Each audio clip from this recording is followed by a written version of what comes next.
Ganon, dapat yung drive. Dapat po ganon ang tira mo. Ano rin. Pero ano lang yun eh. Alam ko na ang prinsipyo nun eh, hindi ko lang magawa. Pero dapat ano lang yun, overhand.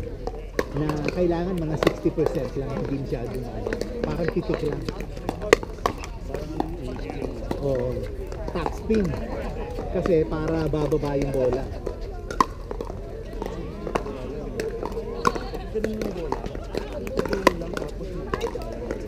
Ayun sa net lang.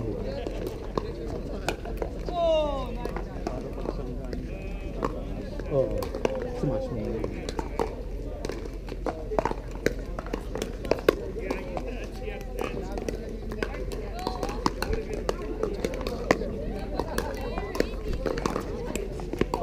Parang badminton na setup nyo ah. Harap likod eh.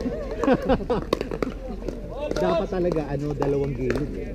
Dalawang oo, gumaganyan. Pero lang pag yung kalaban nyo, yung love ng love. Pag naman nag-love, no? Kunwari ni-love dito sa gilid na to. Itong tao na to, ito dapat magpunta dyan. Hindi ito.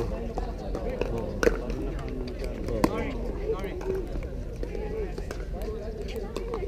Bali parang iikot itong nasa harapan, pupunta naman siya dito.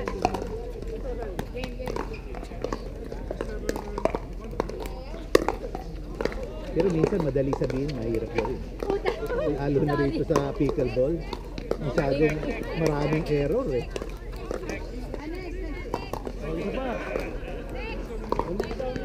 Oh, next dito oh. Binigay na sa isa. Binigay na namin. Nakakailan na rin naman eh. Yeah. Eh, hindi pa pala tayo pa-partner. Pen. Halika. Kasi ka-teammate